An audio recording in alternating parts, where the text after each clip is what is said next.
Dave, ever since you guys gave Shohei Ohtani the full day off, he's been able to get back on track offensively. He's really balanced himself out as the pitcher as well as the DH. Do you feel like you need to continue to find ways to do that, or do you feel like he's gotten to a point now where you feel really comfortable that moving forward he could be in as the DH on his start days? I feel good. I think this is one of those things where, coming off the off day recently, certainly swinging the bat well. I feel that we could kind of empty the tank tonight on the pitching, the hitting side, and then kind of give him that full day tomorrow. Whereas a couple weeks ago I felt he needed 2 days to kind of reset.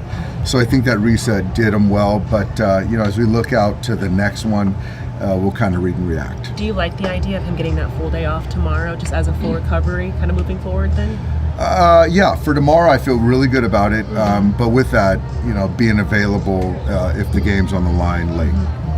Doc, is there ever a way this guy's 100 pitches after 7 innings of pitching a no-hitter that you let him go? Yeah. If it's 7 innings at 100, he would keep going. Right there, Barry. I'm gonna hold you. Dave, the numbers are crazy, obviously, for him this year. 0.82, or a couple months in the season. What is it? What do you point to as to why he has been so dominant this season? I think that he's been so dominant because he's got a handle on his weapons, his pitches. I think last year he didn't have really command of his secondary pitches, whereas this year, the fastball, albeit the last few outings, hasn't been commanded, but he's got command of the fastball.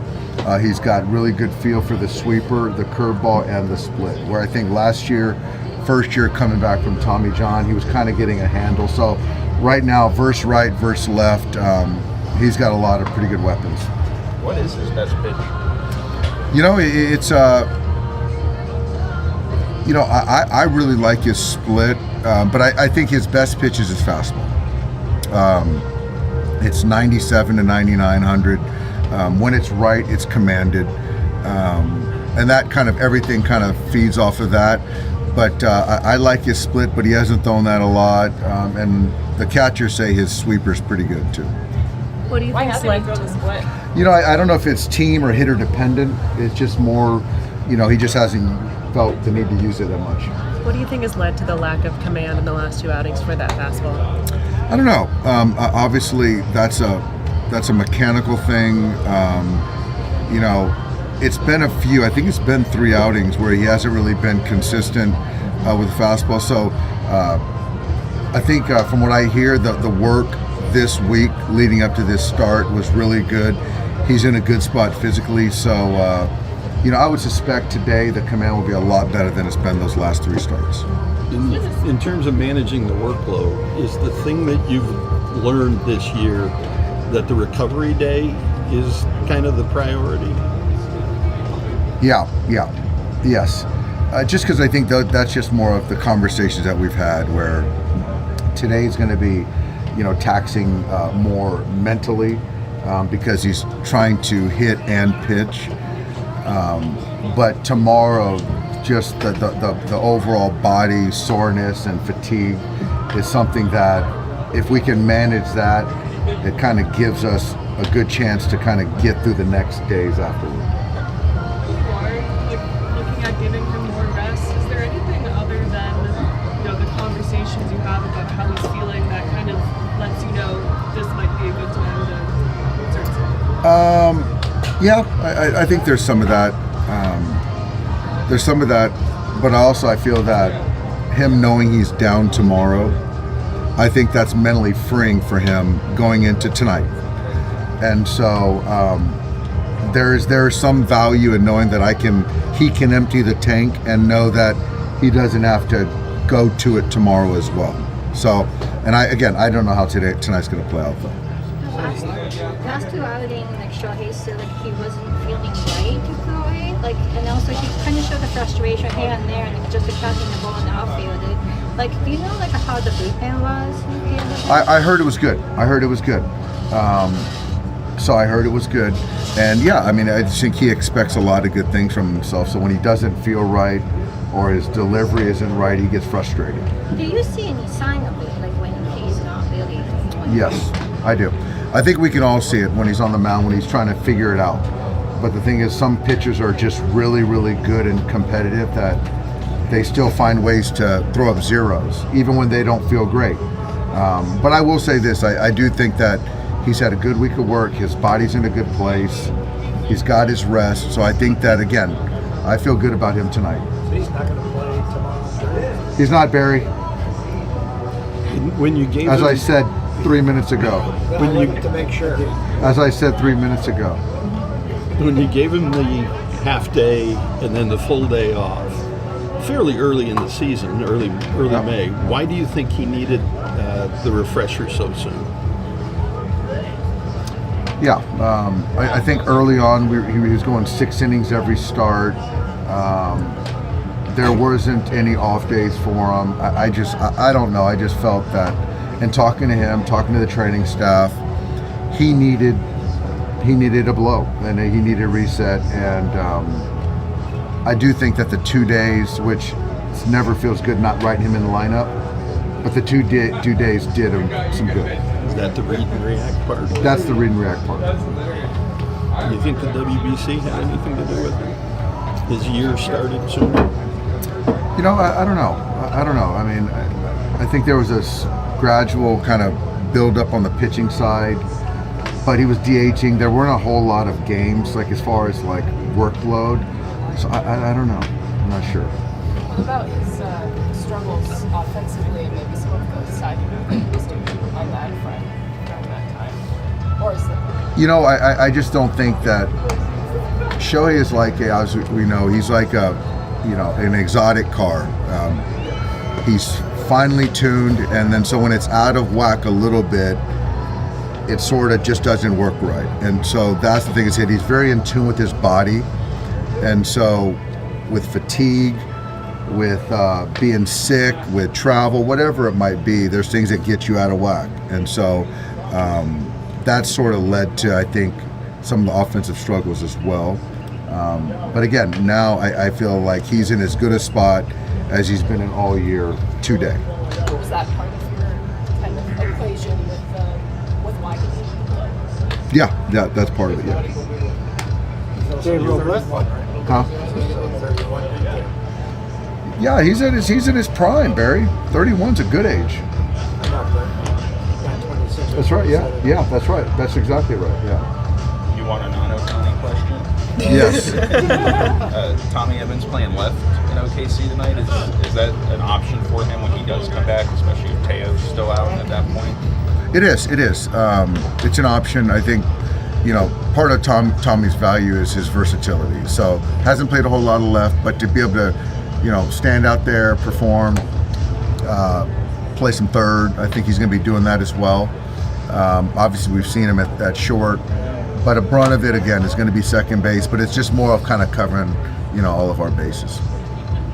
Dave Robleski has had a really nice run this year. What have you seen as far as him stepping up, taking it to the next level? I think the last couple has been a velocity uptick, but I think that Justin is he's a tough competitor. He's not afraid. He goes after the hitters.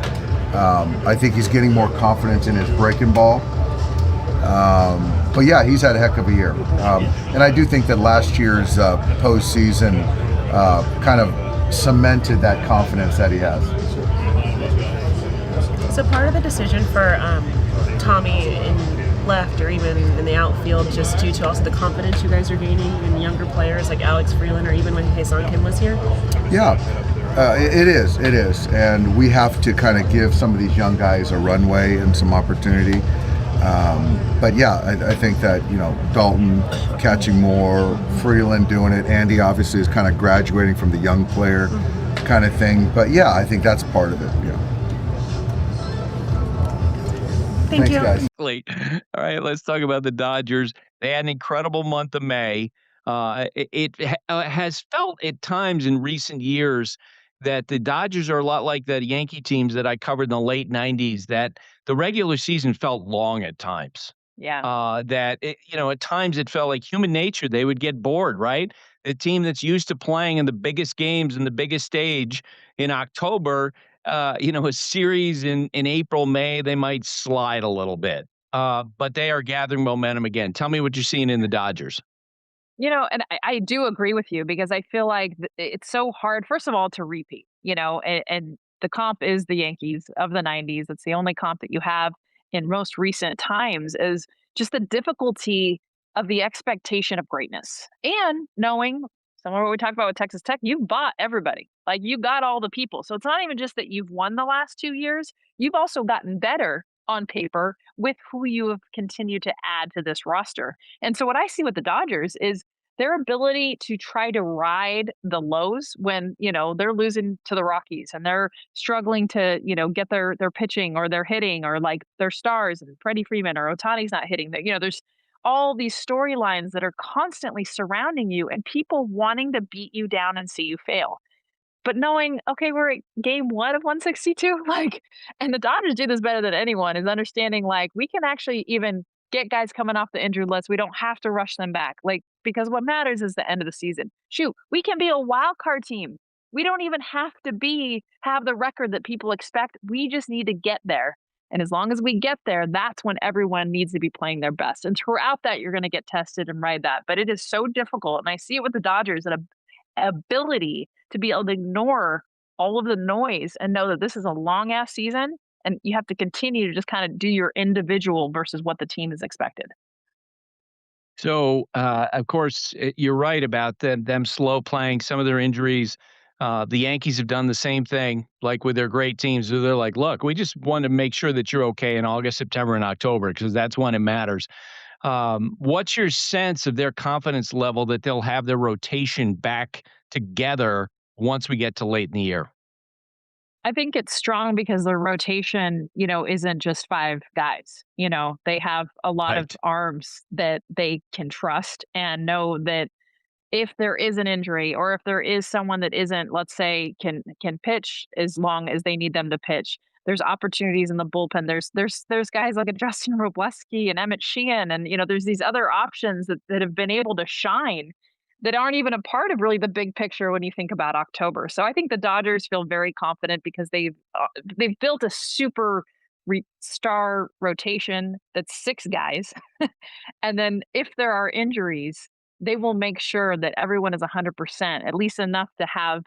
You don't even need 5. Let's be real. Like, what starting rotation do you need in the postseason? You need to be able to have 3 or 4 arms that can get you to a bullpen, and that is what the Dodgers feel very confident they'll have. Yeah, and the big question, of course, I think is Blake Snell, and it always feels like he comes back, and then at some point with 3 or 4 starts, he gets back in on things. And I mean, let's face it, when we get into the Tarek Skubal conversations later in the summer, trade talks, the Dodgers are going to be right in the middle of that because that's where they're accustomed being.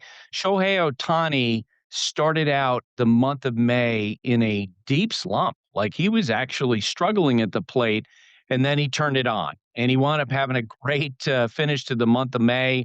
Again, he's in a position to win unanimous selection for National League MVP. You're around him. You've been around him. And I'm curious about what you've seen in him when he runs into problems, when he struggles at anything. What do you see in his response? To me, it's about where his focus is because I've never seen a player be able to hone in and accomplish and execute what he's focused on. His focus is to win a Cy Young. So he comes into this year and it is about his pitching. And his hitting is struggling. He's frustrated. It's not that he doesn't want that, but he wanted to prove a point out the chute. Like, I am the best pitcher that I can be. I'm not a pitcher who hits, and I do great at both. I am the best pitcher in all of baseball. And that is something that you saw with the numbers, you continue to see with how he honed in on that, right? Just like the 50, like everything that he did, stolen bases, anything he wants to hone in on, it is unbelievable to me. He will accomplish that. Okay, so he hasn't won the Cy Young, but here he is as a pitcher. Let's get back to hitting. And so it's almost just a change of focus of like, I need to make sure that this is something now that I've got my pitching where I need it to be to get my hitting. And of course, all the things with timing, just getting those at bats. Of course, him playing in the World Baseball Classic helped that. You saw him actually have great at-bats there, but I really believe that his main focus, more so than I think any other season, was on pitching more than it was being a dual player. Now it's back on being a dual player. What's your sense about how much he is listens to outside voices? I love the Jordan documentary where he talked about, if anyone would talk up an opponent, then he'd find a way to take that personally.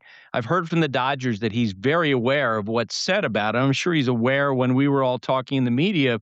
Boy, he's struggling at hitting. Can he do both? That sort of thing. All of a sudden, he's back to hitting and pitching at the same time. What's your sense of how much that is a factor in how he pushes himself day to day? I mean, he definitely pays attention. And, that always surprises me, just because, like, I don't like what people say about me. Like, I don't want to pay attention to that. So I find myself just shutting it down because it affects me. I cannot imagine the multitude and the magnitude of what he gets. And honestly, like no other player we're going to see in baseball, if you add in the Japanese media and how they criticize and how they talk about him. And he pays attention to almost all of it. He hears it, he gets it. I don't know how he is able to still literally be strict and absolutely certain that this is how I'm going to continue to do what I'm doing. So there's his hand should be here. He's off with his front hip. Look what he's doing. All the mechanical stuff. That all seems to get ignored. It's more of the greatness. He wants to achieve a level of greatness, and that's where he wants, I think, everyone to understand ultimately that he is. And that he will be one of the greatest players, if not the of all time. And everything set up into the point he might be paying attention to, but he is hyper focused on that long term goal, and nothing seems to be changing him from that. Yeah, he's the greatest player I've ever seen. I don't think there's any question. Like, yeah, Babe Ruth never sniffed what he's doing right now, in terms of the way that the game is advanced, and the fact that he's doing these things simultaneously, and he's the rare athlete who it feels like he can make up his mind. Hey, I want to be good at this or I want to be good at that. Yes. When he's done playing baseball, if he wants to go play golf, if you told me he was winning a senior tour, wouldn't surprise me. Like all And of Buster, that, it's crazy. what's crazy to me is that he's not done yet. And it's not that he's not done, he's gonna continue to do what he's doing. Yes, it's more of he's gonna do stuff we can't think of. Like you throw out a good one, like he'll win the senior PGA, like like stuff that like I can't even fathom, like that you would think about with him. I know that that's gonna be a box next year. He's gonna want to check. What is something that no one's ever done? Here I go. Here's my focus. I'm doing it. And that's where you look at how long his career is going to be. How many more times are we going to say something that we never saw coming? And that's what we still have to look ahead to with him. It's amazing. All right, Jess, we'll have fun. I'll be Let's watching. go. Yeah, make sure tune in Wednesday night, Thursday night, Friday night if we get a game 3, ESPN, 8 o'clock Eastern, and watch Texas and Texas Tech go at it.